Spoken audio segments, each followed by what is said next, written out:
दोस्तों, हमारे ज्ञान गंगा चैनल पर मैं कृष्णा चौधरी आप सभी का स्वागत करती हूं और जानना चाहती हूं कि आपकी तैयारी कैसी चल रही है। आपकी तैयारी अच्छी चल रही होगी दोस्तों, मैं आशा करती हूं। और आप अपने घर पर अपने हाथों से नोट्स बना करके अपनी स्टडी को कर रहे होंगे।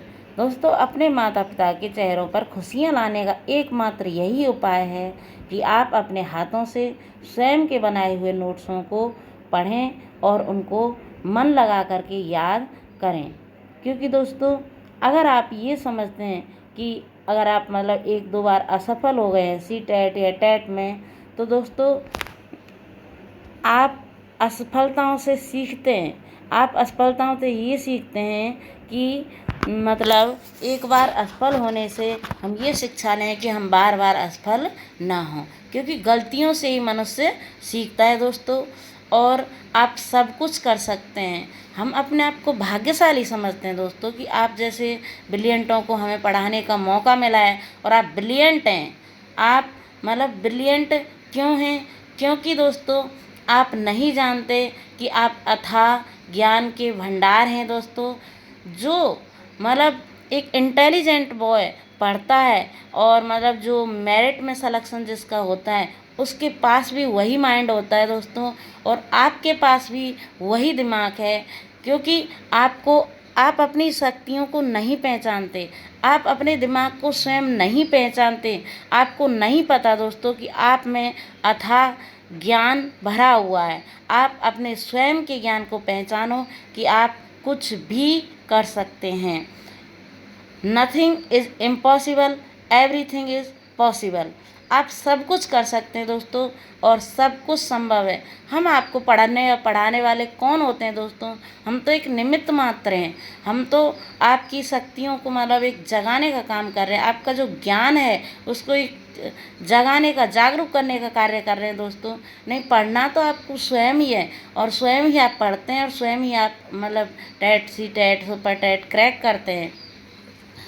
तो दोस्तों, आप अपने स्वयं के ज्ञान को पहचानें और अपने ज्ञान को पहचानते हुए और अपनी तैयारी को बरकरार रखें। तो आज मैं संस्कृत के 20 इम्पॉर्टेंट प्रश्न लेके आई हूँ आपके सामने, और वो वेरी वेरी इम्पॉर्टेंट हैं। तो उनको आप अवश्य उनको याद करें, और मैं आशा करती हूँ कि आप अपने हाथों से स्वयं नोट्स बनाएं। और अगर आपको अच्छा लगता है तो आप सब्सक्राइब अवश्य कर लें दोस्तों। तो आज हम स्टार्ट करते हैं आज का पहला प्रश्न दोस्तों। कि आज का पहला प्रश्न है, संस्कृत शिक्षणे किम श्रव्य साधनोपयोगी नास्ति। संस्कृत शिक्षण में कौन सा साधन उपयोगी नहीं है? तो आपको ध्यान देना है दोस्तों कि नहीं है, क्योंकि कभी कभी क्या होता है कि हम भूल जाते हैं कि नहीं है पूछ रहा है, और हम नहीं पर ध्यान नहीं देते हैं, और कौन सा साधन उपयोगी है इसको हम लगा जाते हैं। तो हमें देखना है कि संस्कृत शिक्षण में कौन सा श्रव्य साधन उपयोगी नहीं है। तो आकाशवाणी, मानचित्रम, ग्रामोफोन, टेप रिकॉर्ड। तो कौन सा संस्कृत शिक्षण में श्रव्य साधन है वो उपयोगी नहीं है? तो आकाशवाणी उपयोगी है संस्कृत शिक्षण, हम आकाशवाणी के द्वारा भी सीख सकते हैं।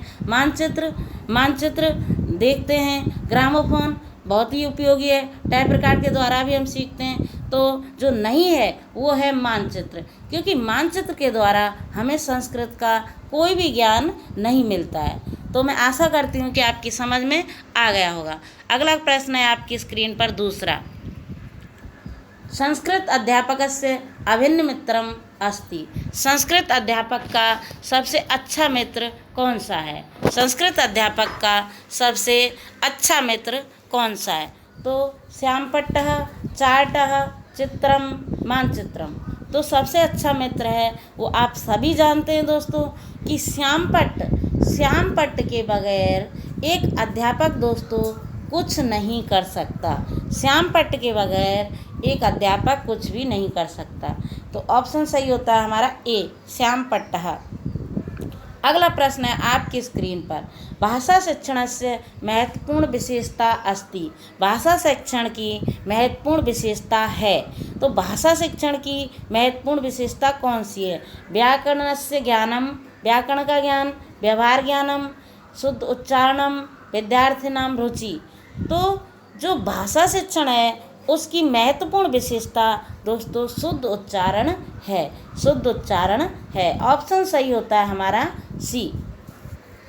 अगला प्रश्न आपकी स्क्रीन पर, निम्नलिखित परीक्षाया प्रश्नाः सन्ति। लिखित परीक्षाया प्रश्नाः सन्ति। लिखित परीक्षा के प्रश्न हैं तो निबंधात्मका, लघुत्तरात्मका, वस्तुनिष्ठ प्रश्न, सर्वे। तो जो लिखित परीक्षा है वो निबंधात्मक भी हो सकती है दोस्तों, लघुत्तरात्मक भी हो सकती है और वस्तुनिष्ठ भी हो सकती है। तो ऑप्शन सही होता है हमारा डी, सर्वे, सर्वे यानी कि सभी। अगला प्रश्न है आपकी स्क्रीन पर 5वां, निम्नांकितेषु अनुवादस्य प्रकारस्य नास्ति। निम्नलिखित में से अनुवाद का प्रकार नहीं है। ध्यान देना है कि नहीं है, तो कौन सा नहीं है? चित्रानुवादः, अक्षराशय अनुवादः, तथ्यानुवादः, छायानुवादः। तो कौन सा नहीं है दोस्तों? चित्रानुवाद। निम्नांकित अनुवाद में अनुवाद का प्रकार कौन सा नहीं है दोस्तों? चित्रानुवाद, चित्र अनुवाद। अक्षरश अनुवाद होता है, तथ्यानुवाद होता है दोस्तों, और छायानुवाद भी होता है, लेकिन चित्रानुवाद नहीं होता है। तो ऑप्शन सही होता है आपका ए। अगला प्रश्न है आपकी स्क्रीन पर 6वां दोस्तों, परिष्कारात्मकम शिक्षणम अस्ति। परिष्कारात्मक शिक्षण है उपचारात्मकम, व्यापकम, मौखिकम, विकल्पात्मकम। तो जो परिष्कारात्मक शिक्षण होता है दोस्तों उसमें क्या होता है कि बच्चे की समस्या का उपचार किया जाता है। क्या किया जाता है? परिष्कार शिक्षण में उपचार किया जाता है। तो परिष्कार शिक्षण दोस्तों उपचारात्मक होता है। ऑप्शन सही होता है हमारा ए। ऑप्शन सही होता है हमारा ए। अगला प्रश्न है 7वां आपकी स्क्रीन पर कि संस्कृत भाषा कौशलस्य अंतिम कौशलम विद्यते। संस्कृत भाषा कौशल में अंतिम कौशल है, कौन सा है? श्रवणम, पठनम, लेखनम, संभाषणम। तो संस्कृत भाषा शिक्षण में 4 कौशल हैं दोस्तों। कितने कौशल हैं संस्कृत भाषा शिक्षण में? 4 कौशल हैं। कितने कौशल हैं? 4 कौशल हैं दोस्तों। श्रवण, पठन, लेखन और संभाषणम या मौखिकम भी कह सकते हैं उसको। तो जो अंतिम कौशल है वो क्या है दोस्तों? तो वो है लेखनम। ऑप्शन सही होता है हमारा सी, लेखनम। अंतिम कौशल है लेखनम। अगला प्रश्न है 8वां आपकी स्क्रीन पर दोस्तों कि पाठ्य योजनाया आविर्भाव अभवत। पाठ्य योजना का आविर्भाव हुआ तो समाजशास्त्रेण, संस्कृतेन, गेस्टाल्ट मनोविज्ञानेन, अर्थशास्त्रेण। तो जो पाठ्य योजना है उसका आविर्भाव कहाँ से हुआ दोस्तों? तो गेस्टाल्ट मनोविज्ञानेन, गेस्टाल्ट मनोविज्ञान से उसका आविर्भाव हुआ। ऑप्शन सही होता है हमारा सी। अगला प्रश्न आपकी स्क्रीन पर वेरी इंपॉर्टेंट दोस्तों। मैं नहीं कहूँगी दोस्तों बार बार कि आप सब्सक्राइब करें, आप लाइक करें या फिर आप शेयर करें। अगर आपको इम्पॉर्टेंट लगते हैं क्योंकि आप स्वयं ज्ञान के भंडार हैं दोस्तों, और आप स्वयं ब्रिलियंट हैं, और हम मतलब आप भाई हैं या बहनें हैं, आप ज्ञान के अथाह भंडार हैं। आप स्वयं समझते हैं कि किसको हमें लाइक करना चाहिए, किसको सब्सक्राइब करना चाहिए और किसको नहीं करना चाहिए। तो अगला प्रश्न है शिक्षणम भवेत। शिक्षणम भवेत, शिक्षण होता है कैसा? बोधात्मकम, ज्ञानात्मकम, रचनात्मकम, सर्वाणी। तो जो शिक्षण होता है वो बोधात्मक भी होता है दोस्तों, ज्ञानात्मक भी होता है, रचनात्मक भी होता है। तो ऑप्शन सही होता है हमारा डी, सर्वाणी, ये सभी। अगला प्रश्न है 10वां आपकी स्क्रीन पर, वेरी इंपॉर्टेंट प्रश्न है कि निबंधात्मक परीक्षापेक्षया विश्वसनीय का परीक्षा। निबंधात्मक परीक्षापेक्षया विश्वसनीय का परीक्षा। निबंधात्मक जो परीक्षा होती है उसमें विश्वसनीय परीक्षा कौन सी है?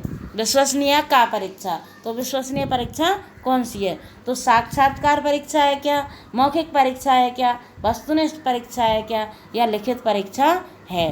तो निबंधात्मक परीक्षा में जो विश्वसनीय परीक्षा है वो है वस्तुनिष्ठ परीक्षा, वस्तुनिष्ठ परीक्षा। अगला प्रश्न है 11वां आपकी स्क्रीन पर दोस्तों, संस्कृत शिक्षणस्य प्रमुख उद्देश्यम अस्ति। संस्कृत शिक्षण का प्रमुख उद्देश्य है तो क्या है संस्कृत शिक्षण का प्रमुख उद्देश्य दोस्तों? बोधात्मकम, ज्ञानात्मकम, रचनात्मकम, सर्वाणी। तो अभी ऊपर हमने बताया था कि संस्कृत शिक्षण का जो उद्देश्य है बोधात्मक भी होता है, ज्ञानात्मक भी होता है और रचनात्मक भी होता है। इसलिए ऑप्शन सही होता है हमारा डी, सर्वाणी। कौन सा सही होता है? डी, सर्वाणी। अगला प्रश्न है आपकी स्क्रीन पर 12वां प्रश्न है कि स्वाध्याय प्रणाल्या सोपानानि सन्ति। स्वाध्याय के जो सोपान हैं वो कौन से हैं? तो नियोजनम, क्रियान्वयम, मूल्यांकनम, सर्वाणी। तो स्वाध्याय के जो सोपान हैं वो नियोजन भी है दोस्तों, क्रियान्वयम भी है, मूल्यांकनम भी है और सर्वाणी, यानी कि ये सभी हैं। ऑप्शन सही होता है हमारा डी। अगला प्रश्न है 13वां आपकी स्क्रीन पर कि संस्कृत भाषा कौशलस्य प्रथम कौशलम अस्ति।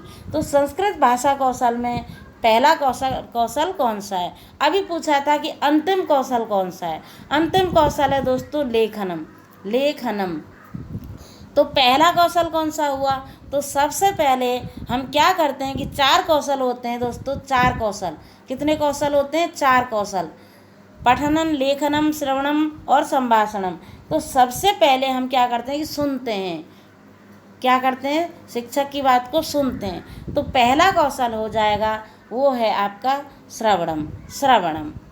अगला प्रश्न है 14वां आपकी स्क्रीन पर दोस्तों कि संस्कृत भाषा कौशलस्य प्रथम कौशलम अस्ति। तो संस्कृत भाषा कौशल में प्रथम कौशल कौन सा है?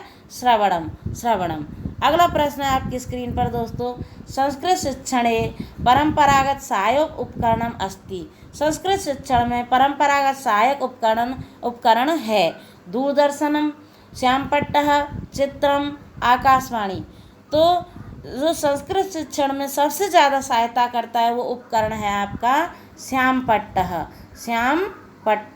क्योंकि एक श्यामपट्ट के बगैर अध्यापक बच्चों को जो वो समझाना चाहता है दोस्तों उसे नहीं समझा सकता है। इसलिए वेरी इंपॉर्टेंट है, ऑप्शन सही होता है आपका बी, श्यामपट्टः।